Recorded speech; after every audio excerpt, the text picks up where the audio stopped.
It's 1925 in Syracuse, New York, and a young man is going into the Park Brannock shoe store on South Salina Street, and he's about to encounter what I think truly is the greatest gadget in American history. He's going to have his shoe size measured in this newfangled metal gadget that measures the length of your foot and the width of your foot, and most crucially, the arch length of your foot, and that's the length from your heel to the ball of your foot. This arch length measurement is a brand new concept in 1925. It might seem unnecessary, but actually, it's really important. Two people can have the same heel to toe measurement, but a different arch measurement. And so they might need different size shoes or have the width adjusted slightly. And this measurement is so your shoes are going to fit better and your shoes aren't going to wear out as much because you're going to be walking in them more smoothly.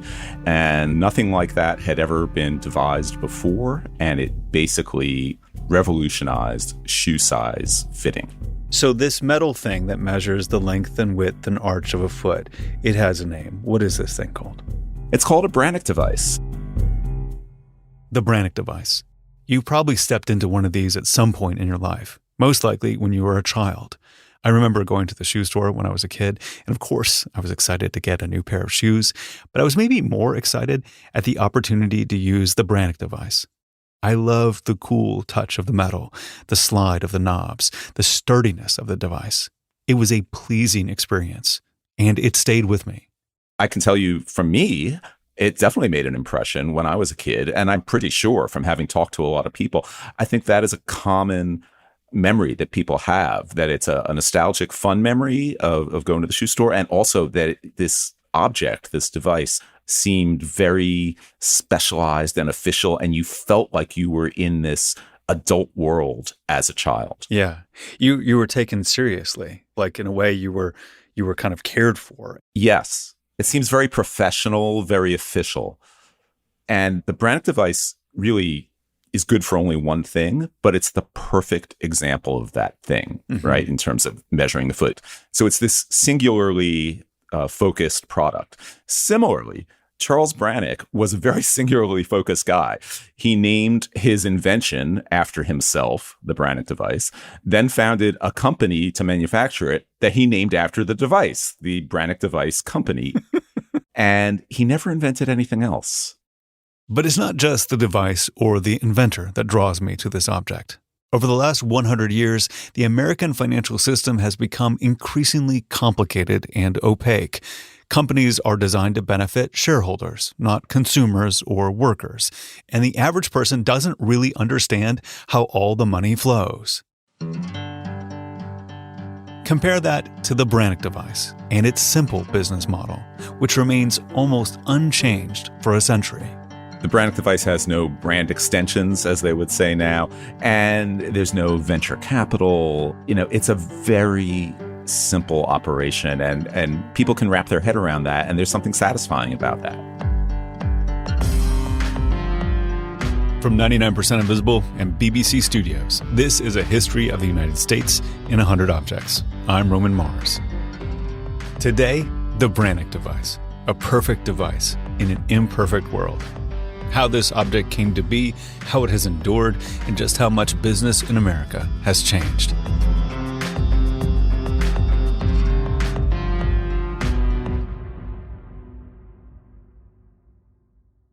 I've wanted to tell the story of why the Brannock Device is so pleasing for a very long time.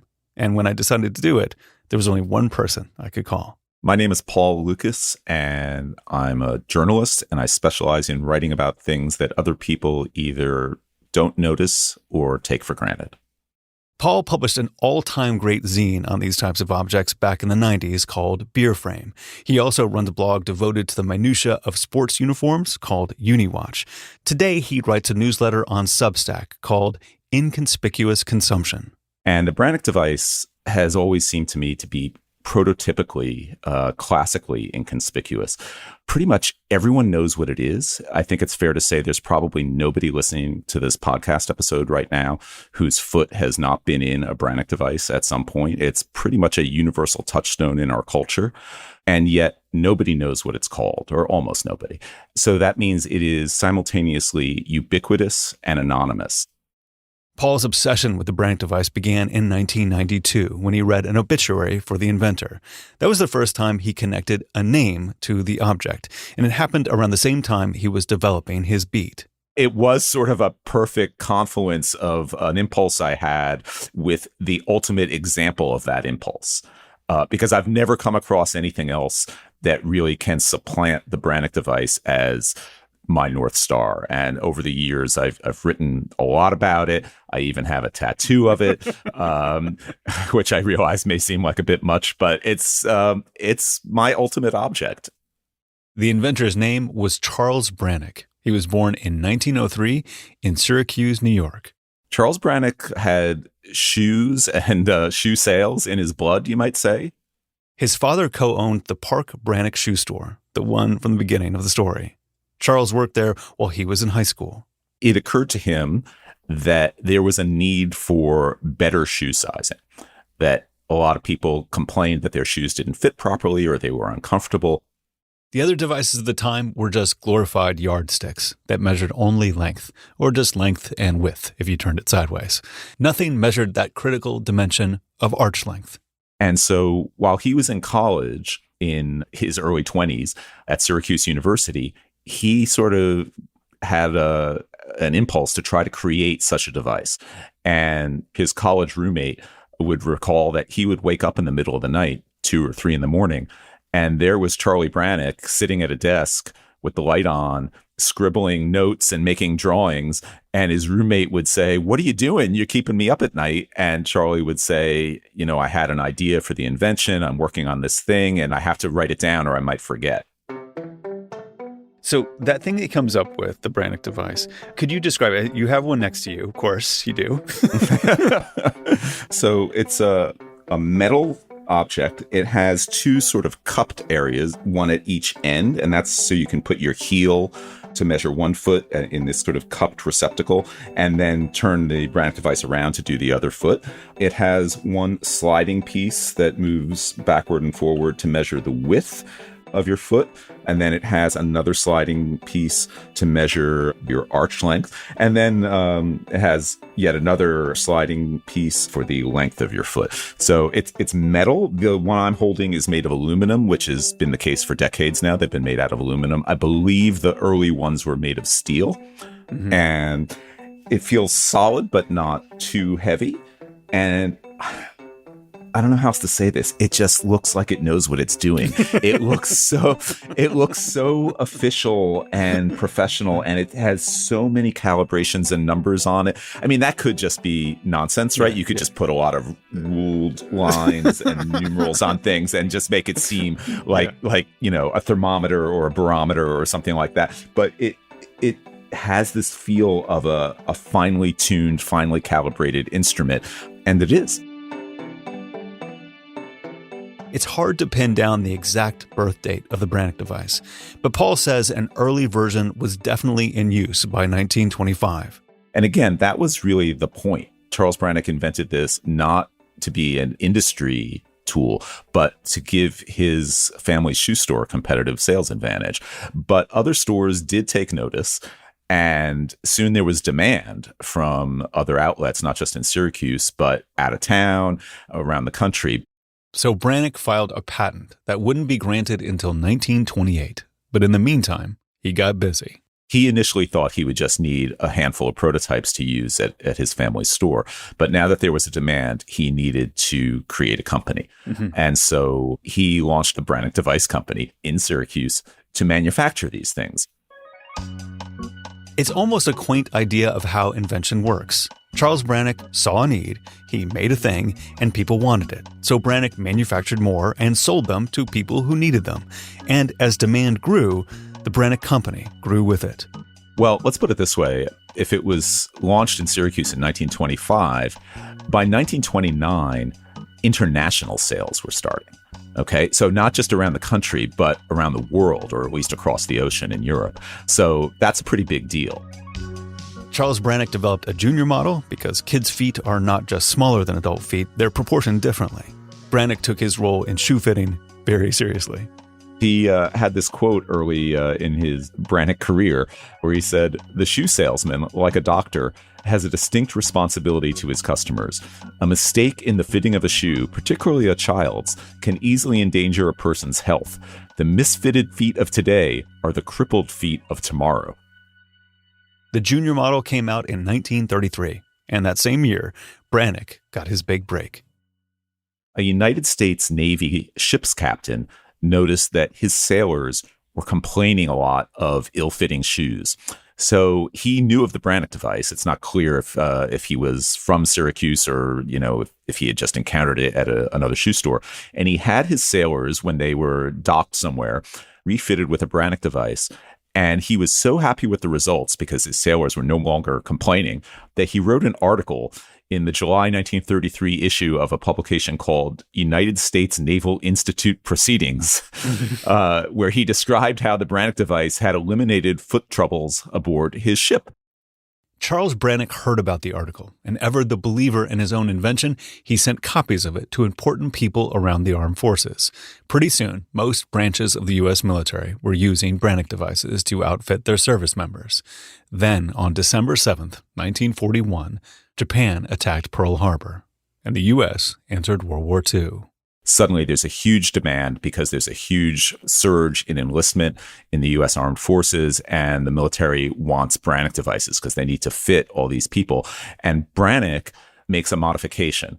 Instead of the single Brannock device, which you turn around to measure each foot, you put your heel in one end to do the right foot and the other end for the left foot, he comes up with a double Brannock device, which is sort of two Brannock devices mounted on a board.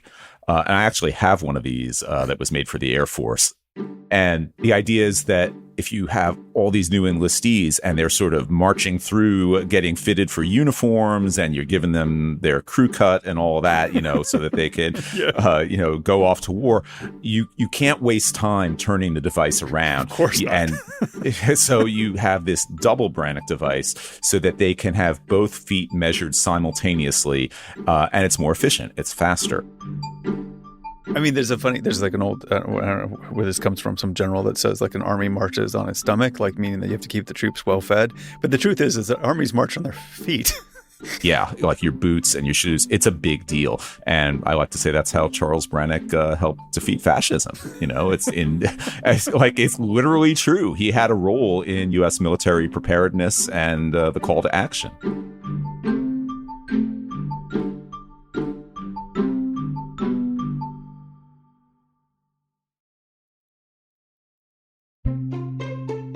The Brannock device of today is very close to the one Charles Brannock introduced in his father's shoe store in the mid-1920s.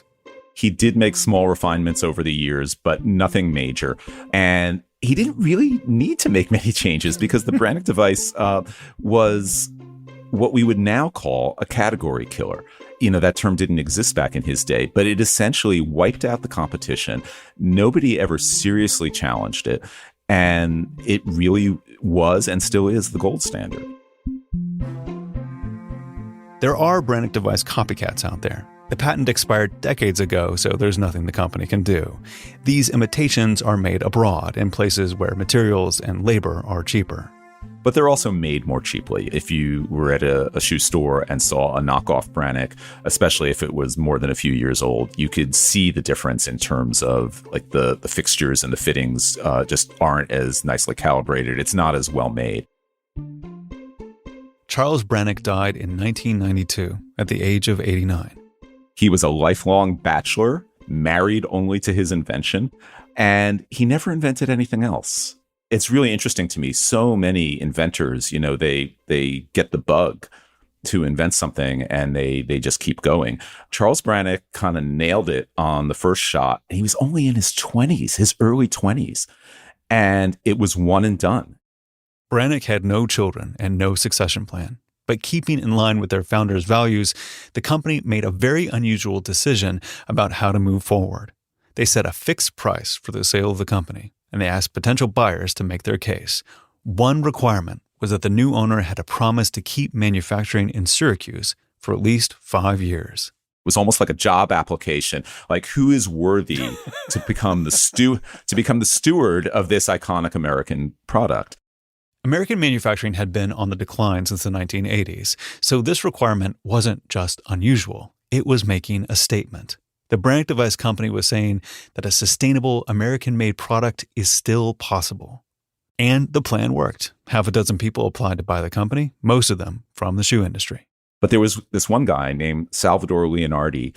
He was in manufacturing in upstate New York. He had a family company that was founded by his father in the 1940s. They were arguably even more specialized than the Brannock Device.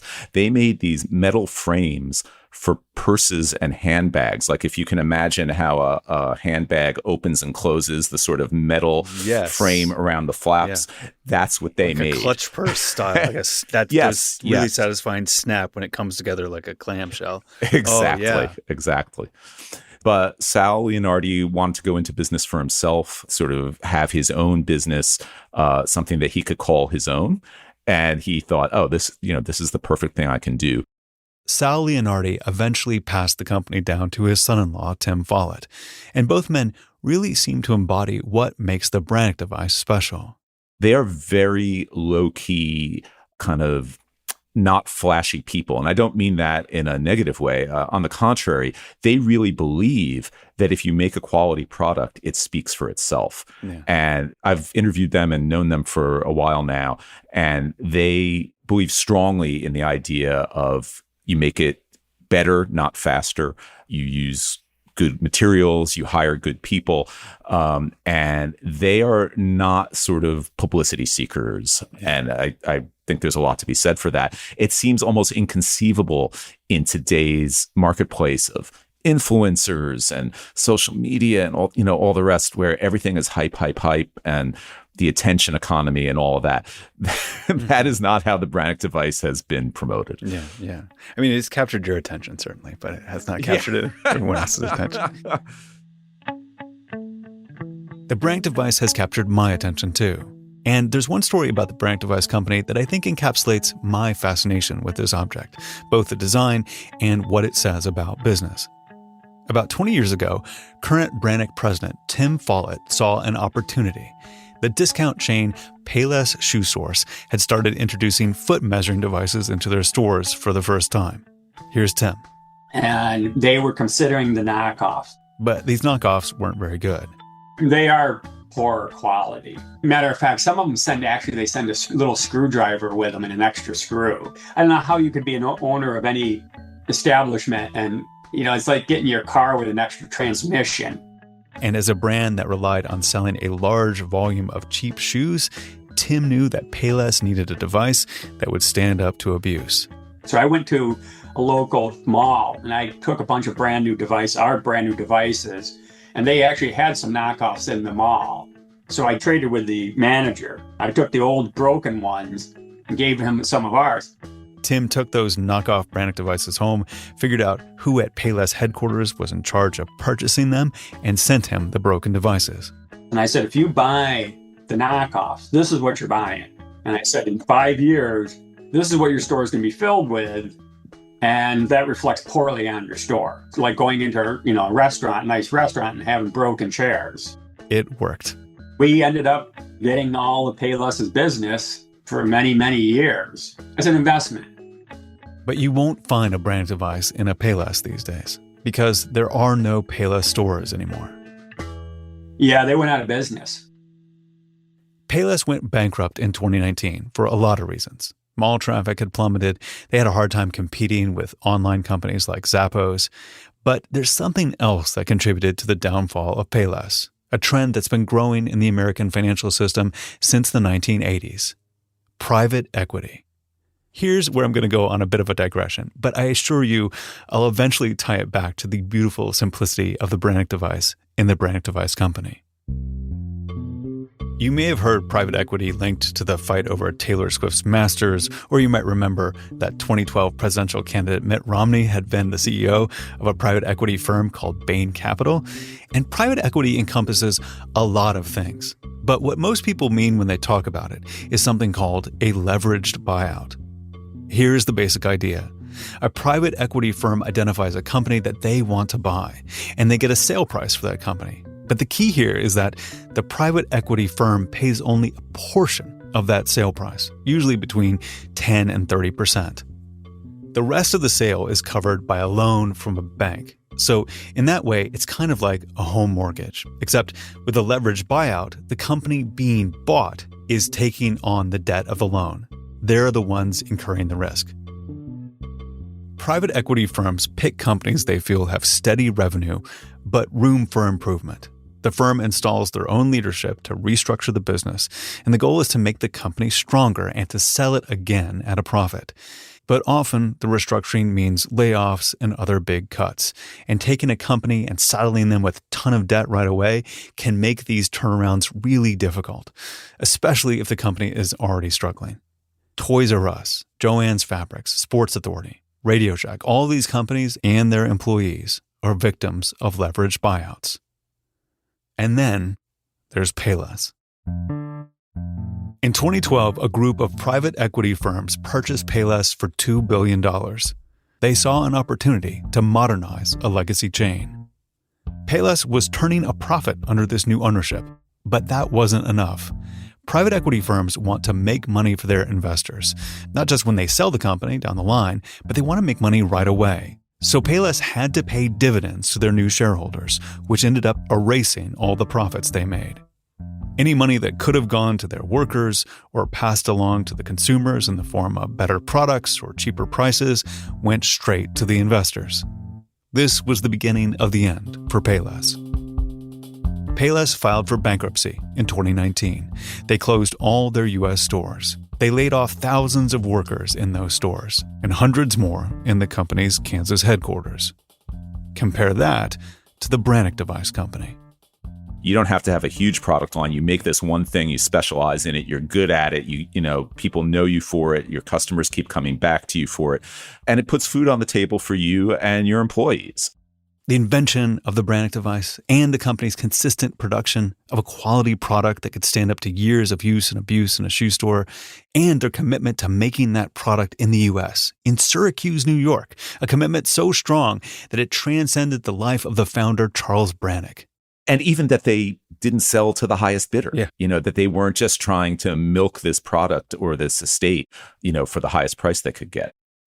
All these things represent an array of deeply held values.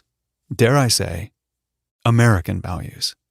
They aren't and never were exclusive to the U.S., but they are values at the center of the stories we like to tell about ourselves. That sort of worked. That vision or version of capitalism and manufacturing worked for a long time. And it's really not the economy we have now in America. The modern American business doesn't have room for all these values. The value of quality, the value of taking care of workers, the value of community, the value of honoring the wishes of the founder. In the modern world of private equity, those have all been reduced to one value: shareholder value. I think that is a loss. And it's one of the reasons why the 100-year existence of the Brannock Device company means something to me. And it makes me happy that in 2026, they're doing okay. They still make 300 or 400 a week. Wow. They tell me. Wow. The company does say it's quite a few years ago now that they sold their millionth Brannock device. So they're well past 1 million in terms of the lifetime of the product. I'm pretty surprised by that stat of a 400 a week. That's very impressive. I have to confess, I was a little surprised by that as well. And I found it heartening. So there is still a market out there, even with the knockoffs, and even with really the biggest challenge they faced is the decline in brick and mortar shoe stores, Right. and the decline in malls, because a lot of people don't go to the shoe store anymore to buy shoes or to have their kids buy shoes. They order on the internet.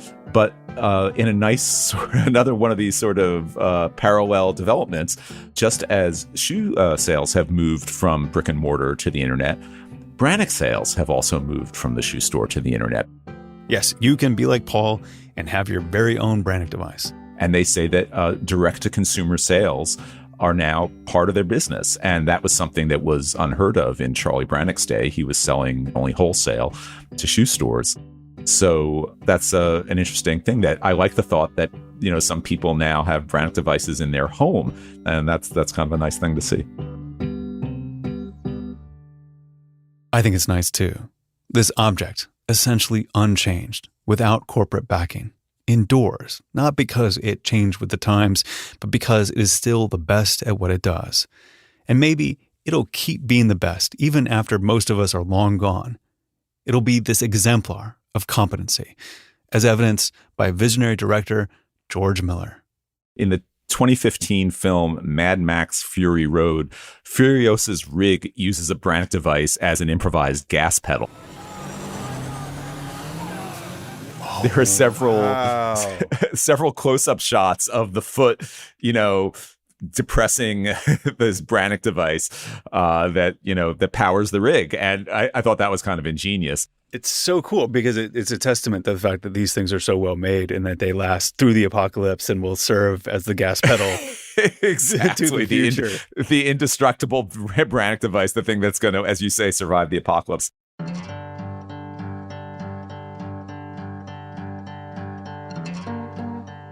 Many thanks to Paul Lukas for knowing absolutely everything there is to know about the Brannock device. You can find more of Paul's writing at inconspicuous.info. His logo is, of course, a Brannock device. A History of the United States in 100 Objects is a production of 99% Invisible and BBC Studios. It's hosted and curated by me, Roman Mars. This episode was produced by Isabel Angel. Our series producers are Priscilla Alabi, Brenna Daldorf, and Ellie Lightfoot. Our associate producer is Isaac Fisher.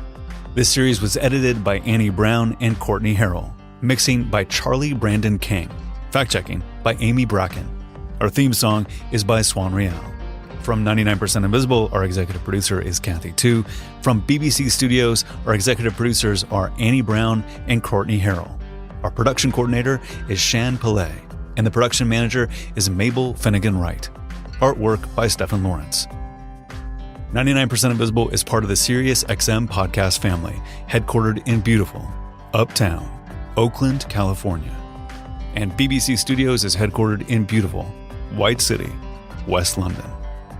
If you want to get in touch or have an object for us to consider, email us at 100objects@99pi.org.